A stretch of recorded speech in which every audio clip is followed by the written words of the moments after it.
That's part of what makes energy storage so exciting. It goes well with all assets. It makes non-dispatchable variable generation dispatchable. It makes inflexible generation that can't cycle down much flexible. It optimizes the use of all other assets in the generation fleet.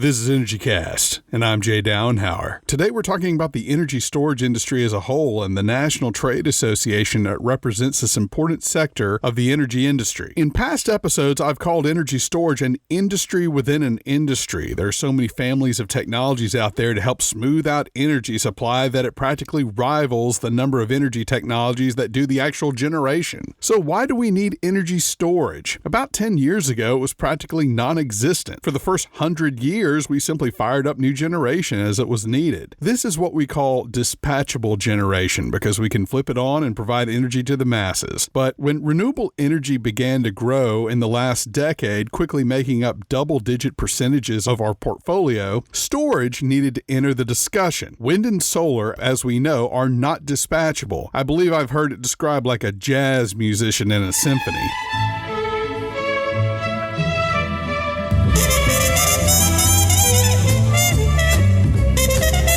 These renewables come on when Mother Nature decrees, so other energy managers flip on smaller dispatchable generation to make up the difference between supply and demand, or energy must act like an accordion to smooth out the difference.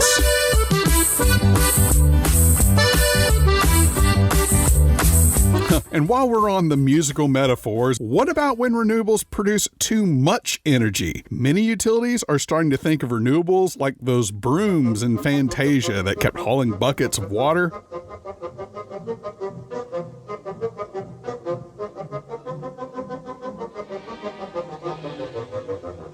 Storage offers a solution by banking up all the excess power and releasing it when other renewables need to take a break or customers need it. The problem is that energy storage is quickly having to catch up to an industry that can't get enough of these unruly renewables. We've discussed technologies like batteries in the past. They're good for smoothing small amounts of irregularities on the grid. They're not quite ready to dispatch hundreds of megawatts of electricity for hours at a time as if they were a coal plant. But as our guest points out, lots of investment is pouring in, and the government is setting up several grants for innovators to develop these kinds of large-scale, long-time storage deployments. And it's not just batteries. In fact, I've covered several energy storage technologies over the course of the show. Of course, we've discussed battery technologies that would fit inside cargo containers on site, typically at locations like solar farms, and help dispatch power more consistently. We discussed vehicle-to-grid, whereby idle electric vehicles are used for their battery capacity to provide makeshift energy storage. Amber Energy out of California used a group of flywheels that could be spun up during low peak hours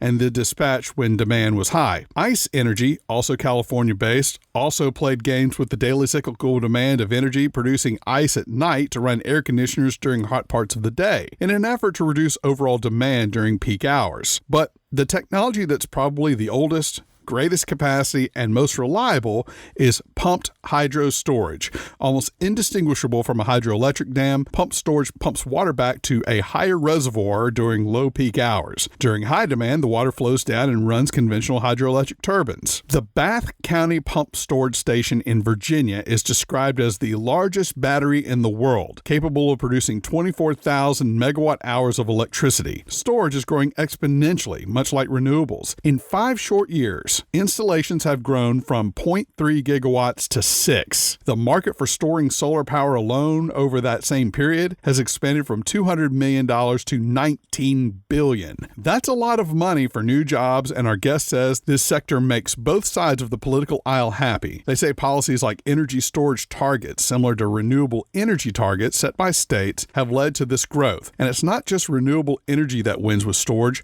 Think about it. A lot of dispatchable generation only runs part of the day. If energy storage could bottle up excess generation from these conventional sources, as well as intermittent renewables and any other generation out there on the grid, then fewer conventional generating assets could run longer and more efficiently.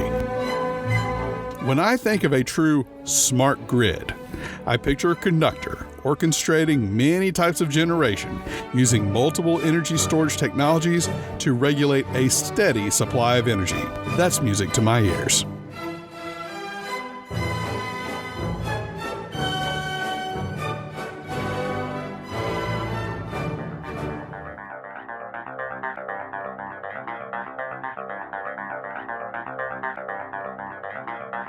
My guest today is Jason Berwin, Vice President of Policy for the Energy Storage Association, the Washington, D.C.-based trade group representing energy storage in this country. Like the industry it represents, the ESA has been growing quickly. When I came up to visit them in early December, they were in one of those trendy WeWork offices, and they tell me they should be in a conventional K Street office very soon. But I thought it was cool. ESA has over 160 members, including their leadership circle, which is made up of just about every major electric utility on the planet. I hope you enjoy my conversation with Jason Berwin. We're here with Jason Berwin, Vice President of Policy for the Energy Storage Association. And Jason, energy storage, I feel it's now energy storage's time, you know?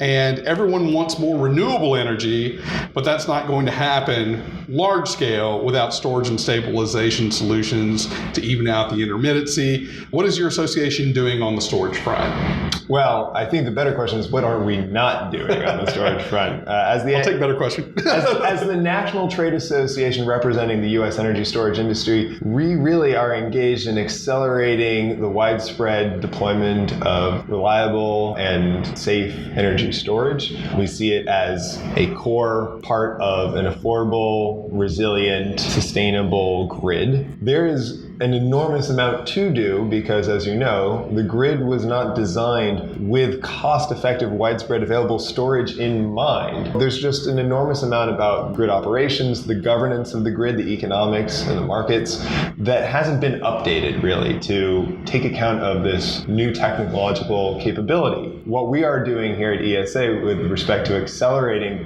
the widespread deployment of storage is working with policymakers, with regulators, to really make those updates and do things that are intended to address the existing barriers to energy storage in terms of access to the grid, being allowed to compete in plannings and procurements with other resources that are more conventional, and to be able to be valued and compensated effectively for the flexibility that storage provides. Sure. And when people think of storage, I believe they only think of batteries, but I've covered a lot of different storage solutions. There's pumped air water storage. I did a flywheel episode. I did ice storage. What more could be done to incorporate storage at the utility level, you think? What makes our organization so exciting is that we represent members who work with all the storage technologies, not just batteries, and not just lithium-ion battery chemistries too, like a variety of electrochemical technologies, but also mechanical storage, also thermal storage, and increasingly getting some interest on the pure chemical storage side as well with hydrogen. I think that there's a really great ferment of interest, both because of certainly what you brought up, which is this interest in going to much higher levels of generation from variable, non-dispatchable resources, where storage has an important role to play, but also because there's so much innovation happening in the technology space. And I think that you're going to see lots of interesting developments in terms of these different technologies because they're not static, they're not staying still, they're all growing and changing and progressing incrementally. What more could be done to incorporate storage at the utility level? We started to see a couple of years ago a real inflection where something that had been previously more or less left to the side by utilities as this is not ready for prime time yet, has started making its way more into the regular set of assets under consideration by utilities to meet their reliability and economic cost of service. When did you start seeing that shift, do you think? One of them was the beginning of storage being included appropriately in utility integrated resource planning. Mm-hmm. So back in 2016, we saw Portland General Electric do what I thought was a really groundbreaking analysis of energy storage as a potential capacity solution in its long-term long-term resource planning, where they modeled the flexibility of storage with real granularity, sub-hourly, and were doing their job to try and break out the different ancillary services costs and how that would compare to conventional resources. That was a really groundbreaking approach, and one that we tried to share very widely amongst our utility members and others in the utility industry because we thought it was instructive. Before 2016, utility resource plans, they might have included pumped hydro, but when they talked about batteries, they tended to say, yeah, we're not going to include this in our modeling. It's too expensive. It's not ready. Yeah. And then 2017, the doors really started to open. We saw a dozen utilities really give this a hard look, with a number of them selecting storage on a pure economic basis. Right. And now in 2018, I think the gates are really opening as more and more utility planners realize they have to look at this. This is really going to be a part of the solution set for capacity investment by utilities going forward. Sure. And we're talking to policymakers. I think a lot of times they probably start off with, well, I don't know about batteries. And then you have to open that conversation up and be like, hey, we're not just talking about batteries. It's a whole suite of things, right? Yeah. One of the things that makes storage exciting is also part of what makes it a little challenging to understand, which is that it's a variety of technologies and they have different performance characteristics which are more or less suited for different applications, right? For folks who are in the industry, it's something that I think we intuitively understand, but for policymakers, that can get a little complicated kind quickly. of have to book up a little bit, right? Yeah, well, I think it's about connecting where the policymakers are in terms of what their responsibilities are. Gotcha. And that's why we don't lead with, look at these fancy gadgets that do amazing things. We lead with, hey, do you want to save your ratepayers some real money by avoiding excess capacity?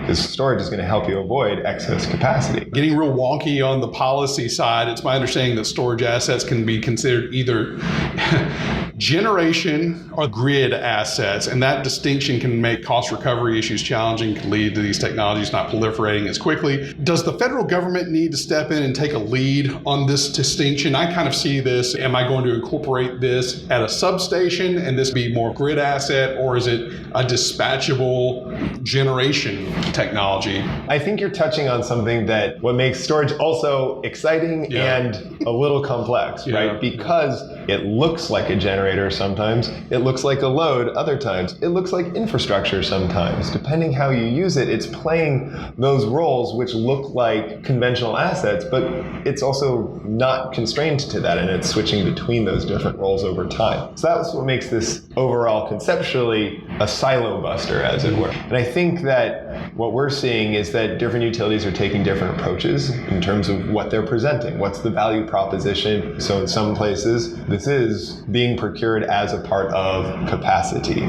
for the system. Whereas in other places, this is for substation support, or this is for some sort of infrastructural role, increasing reliability on a certain line. That case is then made in a separate process. That's where things are currently. And in terms of your original question about, is there some sort of federal role?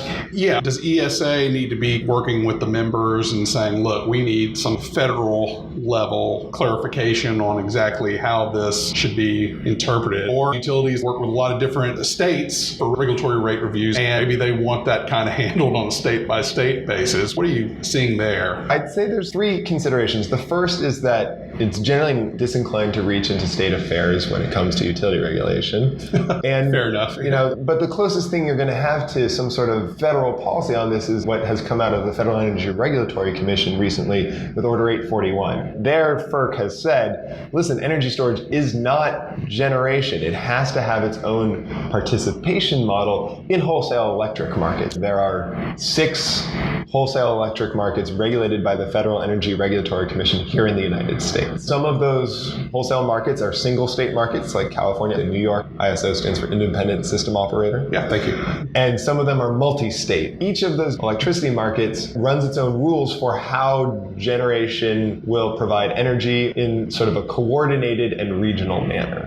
And because energy storage is not generation, when it first showed up in wholesale electricity markets, folks tried tried to sort of fit it into that bucket and say, listen, let us just be like a generator. The challenge, of course, is that, again, storage is not a generator. And so the way in which it was incorporated into markets was very limiting, right? In some markets, you were only allowed to do one thing, frequency regulation. In other places, there's literally no rules around energy storage. And so the Federal Energy Regulatory Commission, in part at the urging of ESA and the industry, came up with a rule called Order 841, issued earlier in 2018, that specified that all of the markets need to come up with some sort of participation model for energy storage, distinctly for storage and the characteristics it has, not trying to keep shoehorning it into the generation bucket. And that's really groundbreaking, right? Because all of these grid operators have now had to sort of rethink through how their energy markets work, how their ancillary services work, how other parts of their market rules need to be updated to allow storage to fully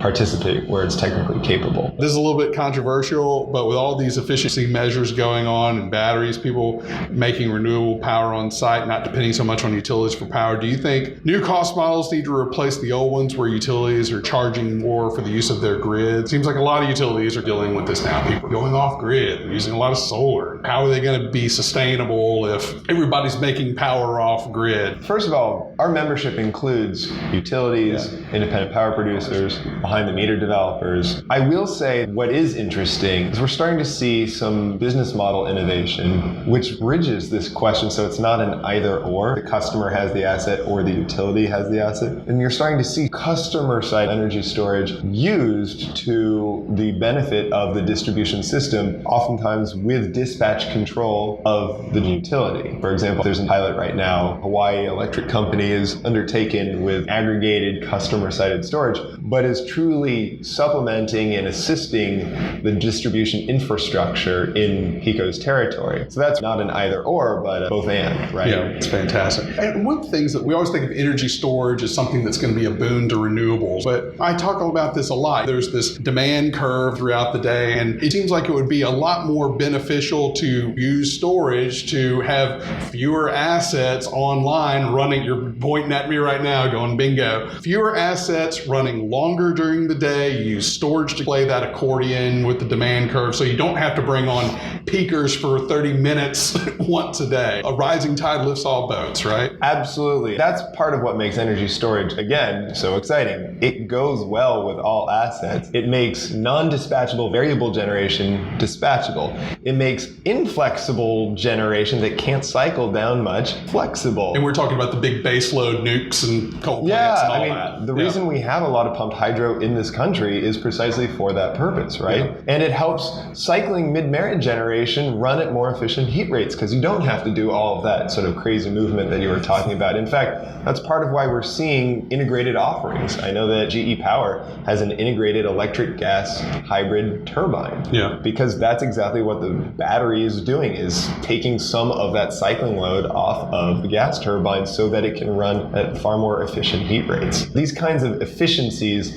is what we see when you add storage to the grid. It optimizes the use of all other assets in the generation fleet.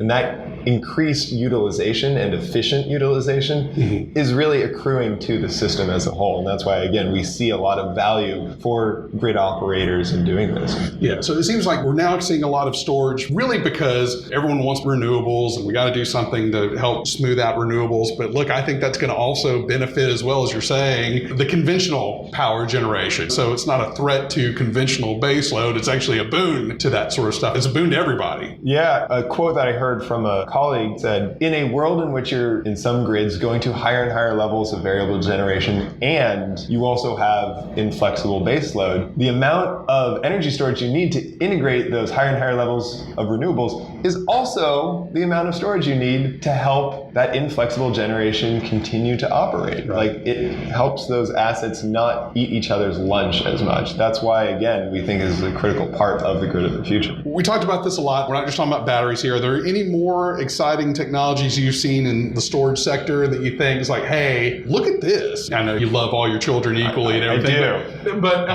anything you're really seeing that's like, hey, you guys need to look at this as well? First of all, we are excited to see, with all of the attention put into battery storage, there are folks who are making advances in different chemistries that have different capabilities, particularly folks who are starting to focus on this question of much longer duration. I think there was a solicitation that ARPA-E, the Department of Energy Advanced Research Projects Agency, is funding getting to up to 100 hours of duration. Oh, wow. In terms of running at rated capacity. Those are chemistries that are as yet unproven. One of them is a thermoelectrochemical sodium-based chemistry. Mm-hmm. It's still electrochemistry, but there's thermal component to it as well. Yeah. And just going on that point, thermal storage has traditionally been sort of like, whatever, I've got a water chiller or a hot water heater. It's there, but I don't really think about it. And we're seeing a lot of folks take that to the next level and make very grid interactive buildings, starting to play with phase change materials and other advanced building materials that can be a part of a thermal storage solution. That's going to be more and more important, particularly as folks in northerly climates are thinking about electrification associated with heating loads. You're going to see all this stuff start fitting together in ways that doesn't make clear divisions. One example is the folks doing liquid air energy storage, Highview Power. Liquid air. Liquid air, right? Not compressed air, which I think maybe some of your folks have heard of, but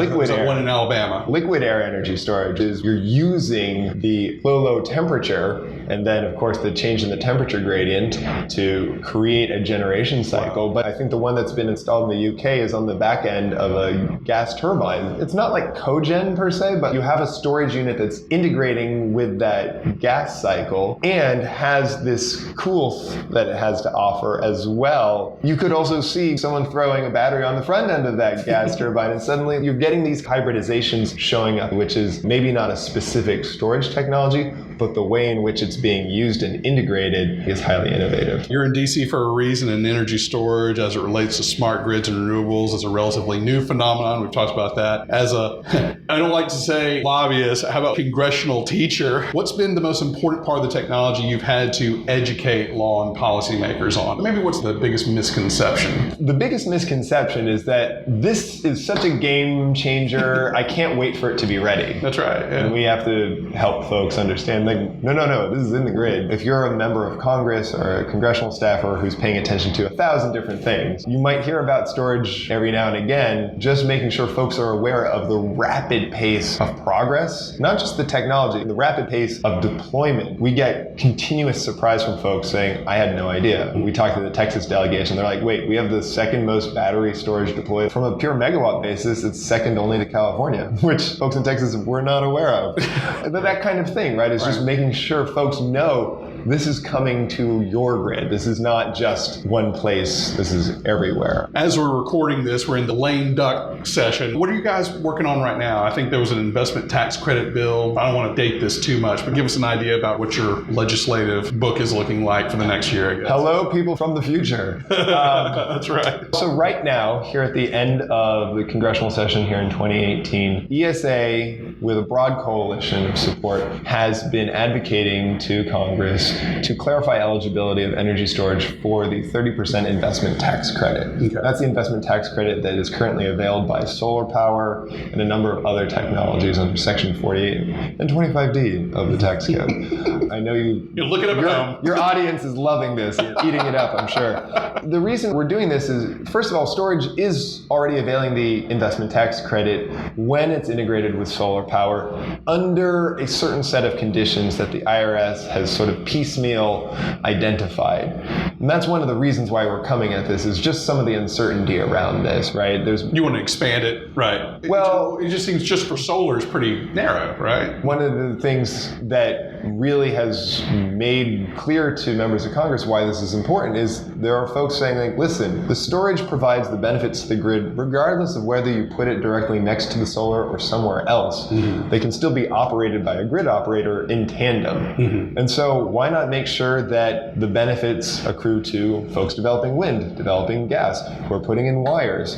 It pairs with everything. All these assets can benefit from having storage. And so it just makes sense from a technological and from an operational and from a business model standpoint, that it should be accessing that investment tax credit on its own instead of continuing to sort of tie it in this sort of wonky way. You're right. It does seem very narrow, and you definitely don't want things to be technology specific. You want it to be beneficial to all. Level playing field is a very critical part of this, right? Making sure that all folks on the grid can benefit from having storage as a part of their projects or their systems, making sure that all the technologies are eligible, because one thing you do when you constrain it to a certain kind of pairing, some technologies are just not going to do that. I don't know about any sort of pump hydro solar pairings at present, but I know there are folks who are working on an innovation of floating solar on a reservoir that has a pumped hydro. It just sits on there like a barge. That would be an integrated solar hydro storage project. It's interesting. But anyway, the point being that as of now, you also get a constrained set of technologies, and that's another thing. We want folks to choose the optimal solution for their grids by, again, making sure that it's available to pair with anything on the grid. Yeah. I'm looking at the energy sector, and I'd be surprised if there weren't fans on both sides of the aisle. Would I be surprised if that's not the case, or is it's pretty bipartisan, huh? We are pretty bipartisan. It's one of the things that I think is really good about having energy storage everywhere, pairing with everything. You know, you listen to the news, and it just seems like everybody's fighting, but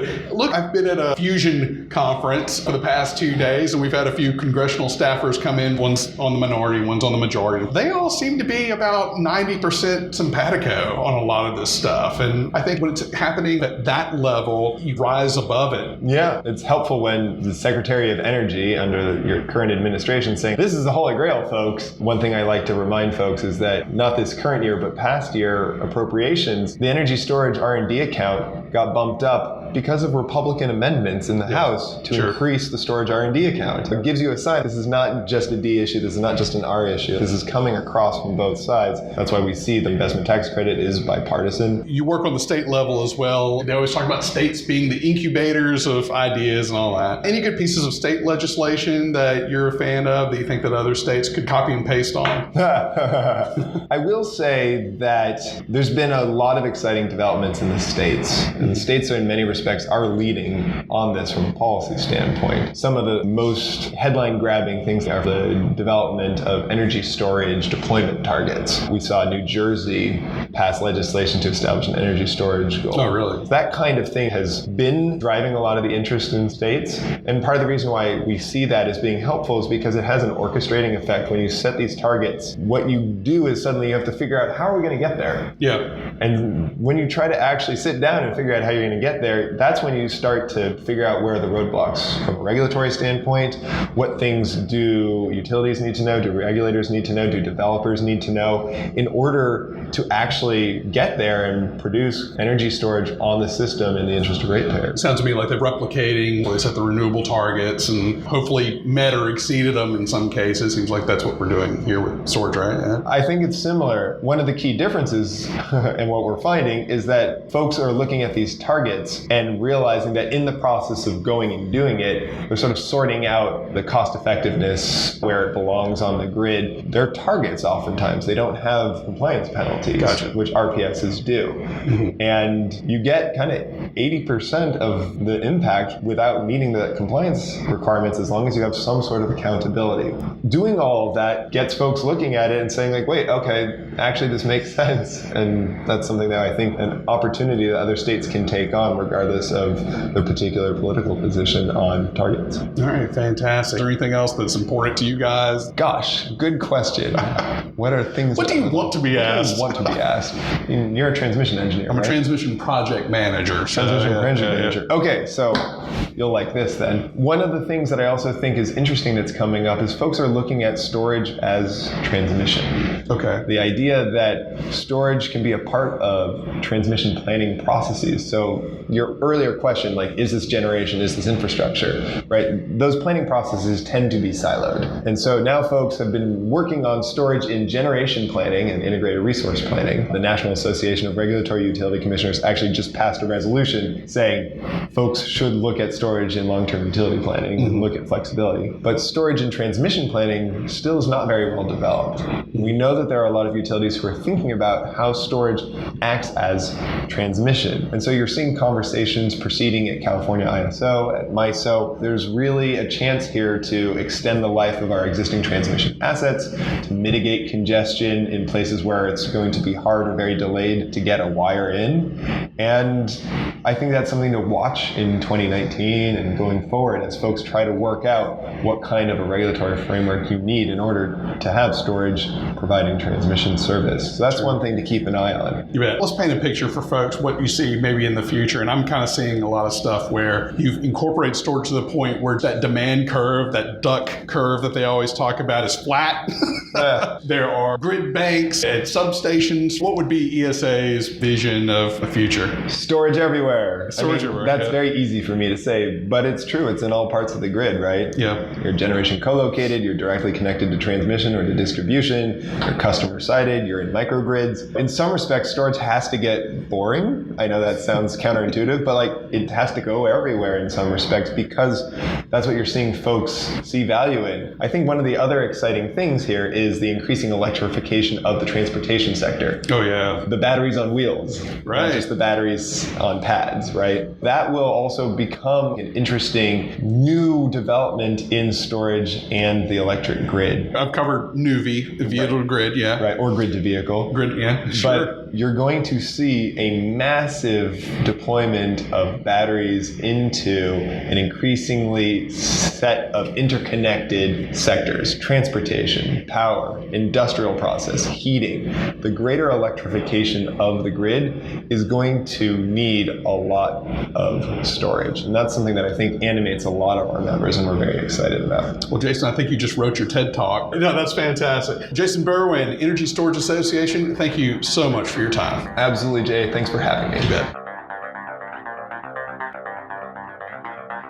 That was Jason Berwin, Vice President of Policy for the Energy Storage Association, a trade association in Washington, D.C. Jason says some of the other states besides New Jersey leading the way on energy storage include New York and Massachusetts, with Nevada and Arizona now considering adopting targets as well. And I also wanted to get this episode out before ESA's big Energy Storage Policy Forum in Washington on February 13th. You can find a link to that on our website, energy-cast.com, and plenty more pictures on Instagram at Host Energy. I want to thank Jason for hosting me at their office, as well as Michelle Blackston and Marissa Gillette for helping to set this up. All guests are sent the raw and completed audio the week of release. So far, no complaints. Be sure to leave us a positive review on iTunes. That gets the word out. Music was produced by Sean Stroop at Stroop Loops. That wraps up episode 49. Be sure to join us next week when we explore the potential to capture large-scale solar power from space. I kid you not, you won't want to miss it. Until then, I'm Jay Dowenhauer. We'll see you next time.